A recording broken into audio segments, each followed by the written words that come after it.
guys, it's Stephanie here. So let me ask you a question.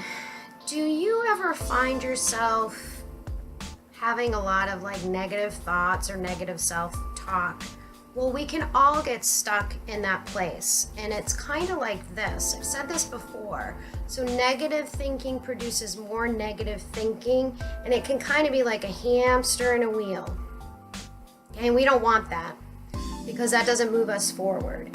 And again, we can all get stuck in negative thinking. It's very easy to do. So we're going to talk about affirmations, because affirmations is a really nice strategy or tool to use to help challenge some of that negative thinking and help to kind of overcome some of that negative thinking.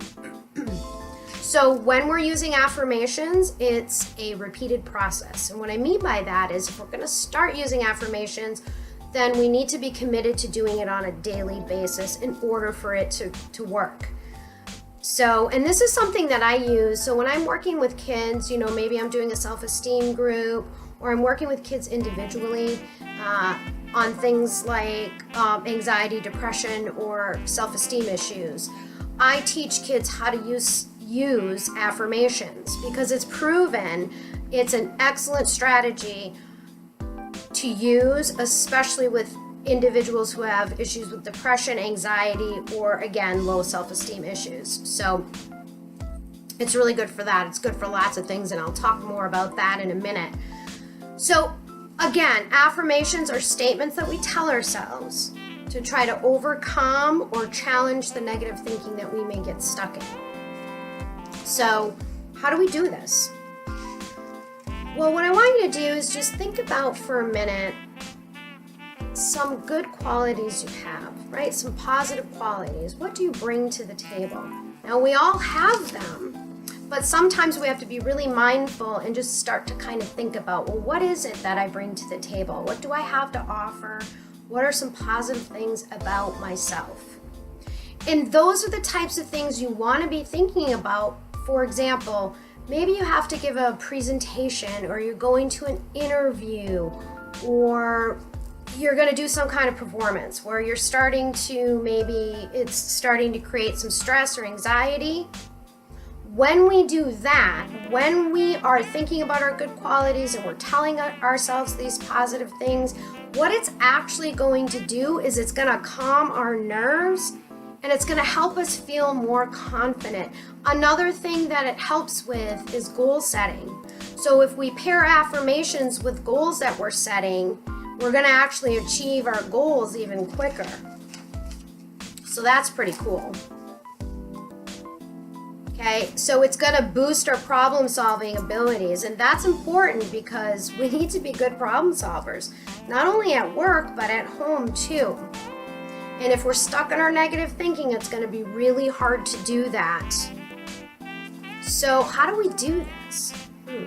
Well, let me give you an example of how I use affirmations. So I do a lot of trainings in the district that I work in, and I do a variety of different types of trainings, but typically the trainings that I do, probably the maximum number of people is like 60. And then, I have some groups that are 30, 40. So they're not really big groups of people. And I really, really like that, because when I'm doing a training, I like to be able to do activities so staff can process the information that I'm teaching. I like to have time for questions. And so in a smaller, more intimate setting, it's much easier to do that. So I really do like that. And actually the trainings work really well. Well, recently I was asked to do another training, and then I was told this training will be 200 people. So immediately those negative thoughts started to flood in. And so things that I was thinking were, oh my gosh, that's too many people. It's going to be too hard for me to have people be able to ask me questions and me to get to everyone. How am I going to do activities? I'm not going to have enough time. This is not a good setting. These are the types of things that I was telling myself. So I had to recognize that and put a stop to that. And so what I did is I started to infuse some affirmations. And some of the things that I started to tell myself was, wait a minute, I can do this. I like a challenge. I'm gonna have to get creative. I will make this a good training. Those are the things that I started to tell myself. And because of that, I was able to move forward and do some really good problem solving and come up with some creative solutions to this type of training. And actually, this was one of my more successful trainings. So that's just one way in which I use affirmations to help me move forward and problem solve and come up with some really good creative solutions. And, I mean, that was awesome, because if I didn't do that, I would have been really stuck and it would have been really hard for me to move forward. So that's just kind of one way I do it. When you're starting affirmations, when I work with kids, one activity we do, so we have a worksheet, and on the worksheet, it's got prompts. So it'll say, I think, I feel, I am. Those are nice ways to start your sentence or your affirmation. And then they're also given different words like kind, helpful, a good friend, grateful, thoughtful, right? So they're given all these things, strong, powerful. And so then they're able to kind of pick, right, when they're first learning. Here's the thing though, you have to remember that affirmations are very personal. So if you are looking at a list when you first start because you're feeling kind of uncomfortable and it seems sort of like a weird practice, which is okay because you're doing something new, so that's normal. And it's okay to kind of look at a list to give you some thoughts and ideas. Just remember, you can't just grab whatever. It has to make sense for you because you need to have buy-in. When you're telling yourself these things, you have to somewhat believe what you're saying, otherwise it's not going to work. Okay, so remember that. The other thing is, maybe if you have a journal, you can start logging and writing down your different affirmations that you're choosing. Or I love sticky notes. You could use a sticky note and you could write your affirmations down and then put it on the mirror in the morning in your bathroom so you see it and you can say these things.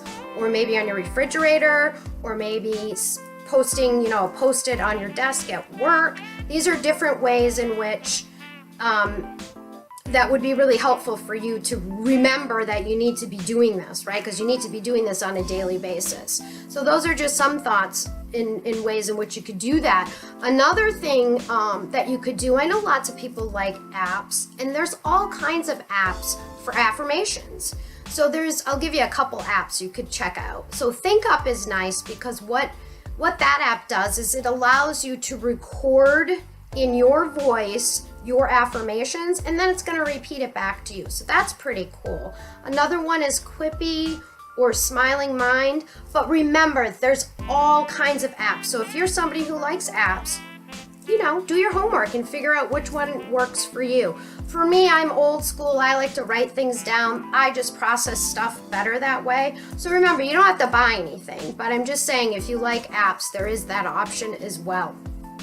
So, but remember, the power in an affirmation is repeating. It's the repetition, right? Because we're trying to retrain our brain to think in a different way. We want those thoughts to become more automatic and the negative thoughts to be less automatic. So that is just one simple tool that can kind of help you with some of that negative thinking. It can help you with a variety of different things in your life, and I think it's a nice tool to support you on your journey of experiencing and having the best life you possibly can have. So I hope you found this helpful, and if you did, I'd appreciate a thumbs up, and don't forget to subscribe because I'm going to be doing all kinds of videos on different strategies and tools and tips and things that you can add into your self-care that's really going to help you move forward. It's going to help you be happier, more positive, and that's just really the end goal here. So I hope you found this helpful, and don't forget to be kind, and until next time.